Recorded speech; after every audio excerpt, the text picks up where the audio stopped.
Recebemos agora neste jornal o professor catedrático José Filipe Pinto. Professor, muito boa tarde, bem-vindo. Já lá vamos analisar as questões da Venezuela e também este encontro que ontem foi mantido entre Trump e Corina Machado. Mas vamos iniciar esta nossa abordagem hoje pelo Irão, no sentido de perceber, professor, de facto, o que é que estará para acontecer. Parece haver aqui, pelo menos, uma inversão de marcha por parte de Donald Trump. Até que ponto é que uma intervenção militar lhe parece crível? Depois também de 5 países terem estado a fazer uma espécie de operação de charme junto de Trump para provocar precisamente um revés numa ação imediata. Muito boa tarde, Janete. Boa tarde também aos senhores telespectadores. Isto prova claramente que a administração de Trump está com dificuldade em tomar uma decisão porque conhece a realidade iraniana e percebe claramente que aqueles jovens que se estão a manifestar nas ruas não querem o regresso, a maioria deles não quer o regresso do Shah. E não havendo uma personalidade para colocar, é evidente que o regime vai manter-se e a minha perspectiva é de que não vai haver um ataque. Não vai haver um ataque direto. Irá haver ataques cirúrgicos, principalmente do foro cibernético, e que tem a ver com o quê? Os países, como disse muito bem, que fizeram pressão junto da administração norte-americana foram a Arábia Saudita, que é o aliado tradicional dos Estados Unidos na zona, mas também a Turquia, que está a assumir-se como um player com um grande peso internacional pela ligação que tem aos Estados Unidos, mas também à Rússia. Depois vem o Qatar, que foi um membro sempre nas negociações com o Hamas. Temos ainda o Egito, era o outro membro que estava sempre a servir de intermediário nas ligações com o Hamas. E Oman. O que é que acontece? Isto prova, se nós olharmos para um mapa das bases militares norte-americanas na região, percebemos claramente a razão destes países estarem incomodados e estarem a tentar eles orientar o sentido da história. E qual é a razão? Vamos colocar esse mapa na imagem para que também consigamos ter uma abordagem mais clara. Os Estados Unidos, vemos aqui o mapa e percebemos claramente que estas são bases dos Estados Unidos na zona, ou que, não sendo dos Estados Unidos, bases em que os Estados Unidos têm facilidades de utilização, como acontece nas Lajes, que é uma base portuguesa, os Estados Unidos têm apenas facilidade de utilização. O que é que isto significa? Estes países todos que nós enumeramos têm bases norte-americanas. É claro que os norte-americanos não têm apenas bases aqui. Os norte-americanos têm bases em 80 países. As Nações Unidas só têm 193 países. Depois, o número total de bases não se sabe. E porquê? Porque muitas dessas bases são secretas e é evidente que não são identificáveis. Mas os últimos números que eu vi apontavam para haver 748 bases que eram dos Estados Unidos ou onde os Estados Unidos tinham facilidades de utilização, mais 53 não confirmadas ou secretas. Dito de uma forma muito simples, os Estados Unidos é o país do mundo que tem mais bases militares no estrangeiro. Mas bases, professor, são sinónimo de capacidades. O Wall Street Journal, por exemplo, veicula uma informação em que diz que os conselheiros terão dito a Donald Trump que haveria um grande risco, que era que se iniciasse, depois de uma intervenção militar no Irão, se iniciasse uma guerra regional. E para que isso não aconteça, os Estados Unidos necessitam de aumentar as capacidades militares no Médio Oriente, que sejam também capazes de proteger os aliados na região. Neste momento, há à volta de 40 mil pessoas, entre civis e militares, nestas bases no Médio Oriente. Mas quando houve... E porque esta necessidade de criar mais robustez nestas bases. Quando houve, por exemplo, a guerra do Iraque, este número era 4 vezes superior. O que significa que se os Estados Unidos sentirem que há necessidade, num primeiro momento, quando se aproxima um conflito, o que é que os Estados Unidos fazem? Mandam retirar o pessoal civil.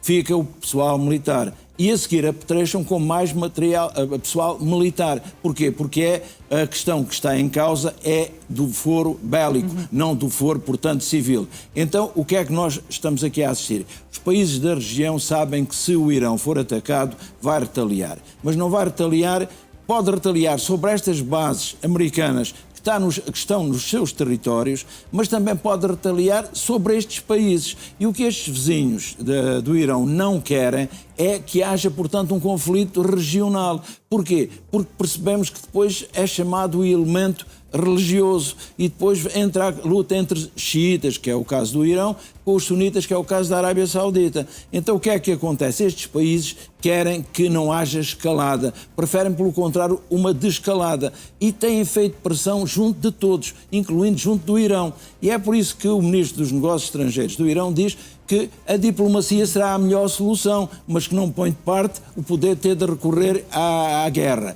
Isto significa o quê? Donald Trump percebe claramente, a administração já lhe disse, que o Irão não é a Venezuela, que o Irão tem o maior exército do Médio Oriente e, mais do que isso, é alguém em que o elemento religioso é muito importante e, por isso mesmo, é um regime que dificilmente cai. Este regime cairá quando houver uma grande oposição interna e neste momento, como eu tenho dito, está fragmentada, é inorgânica. Portanto, e o Shah, o herdeiro do Shah, não é uma solução. Então o que é que estes países temem? Temem pela sua segurança. E porquê? Porque quando nós temos uma base estrangeira no nosso território, nós corremos um risco. E o que é um risco? É que um ataque a essa base acaba por ter alvos civis também da nossa própria população. É o que nenhum destes países está interessado. Professores, também um comentário breve ao encontro de ontem entre Trump e Corina Machado.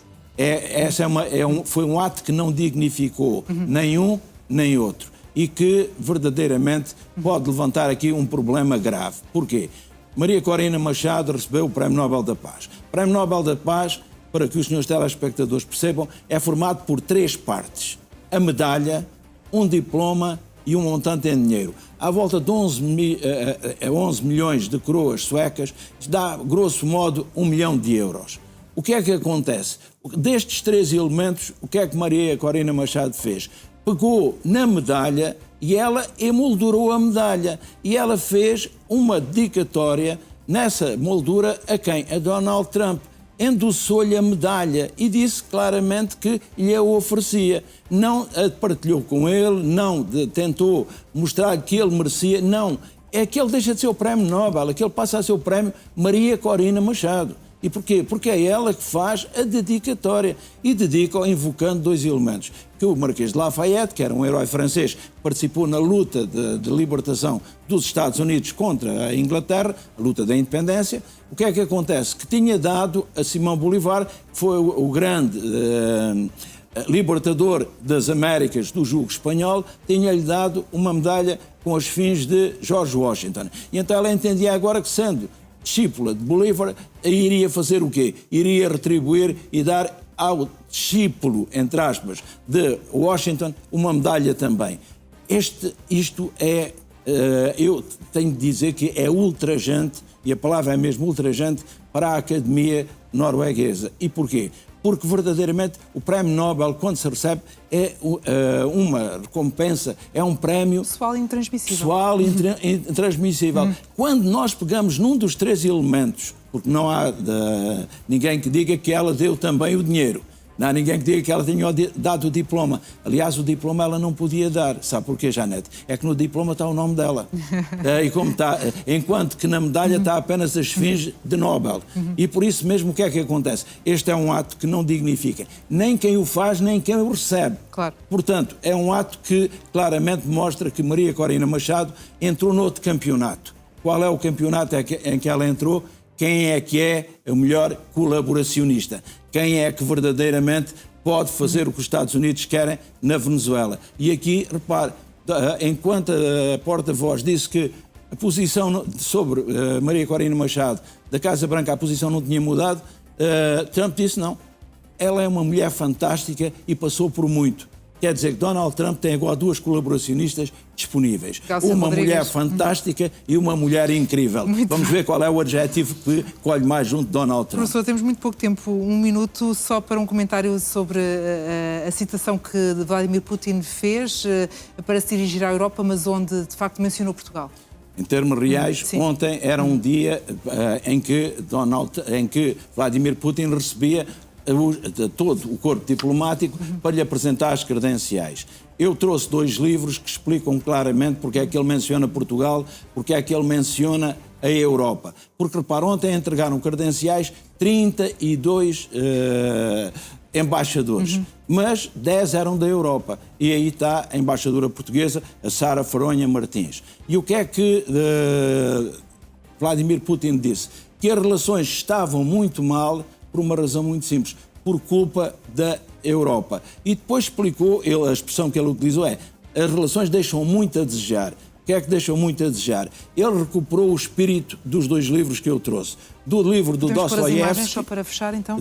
Do livro do Dostoiévski, O Diário de um Escritor, e do livro do Nikolai Danilevski, A Rússia e a Europa, que é o que estamos a ver agora. O que é que diz, por exemplo, um dos capítulos da Rússia e da Europa, diz assim: a ignorância da Europa em relação à Rússia. Outro diz: a Europa não nos reconhece como um dos seus. Depois, a Rússia não pertence à Europa. Está neste livro. No livro anterior está pior ainda. Na Europa somos mera escumalha. É a expressão que lá está. E diz mais: na Europa todos olham para nós ridiculamente. E, finalmente, os europeus não querem reconhecer-nos como um dos seus. Está aqui no Diário de um Escritor de Dostoiévski. O que é que isto quer dizer? Uma ideia para fechar, professor. Para terminarmos, poderemos dizer tão claramente isto: a Rússia de Putin é eurasianismo puro. E a eurasianismo explica que nós é que precisamos de proteção contra a Europa, não é a Europa contra nós. A Europa não nos respeita, não nos compreende. E por isso mesmo, o que é que foi este puxar de orelhas ontem às embaixadas, aos delegados das embaixadas portuguesa e europeias no Kremlin? Foi grave, para explicar o quê? A culpa do que está a passar na Ucrânia não é russa, é europeia. Muito bem, professor, muito obrigada. Bom fim de semana para si. Obrigado.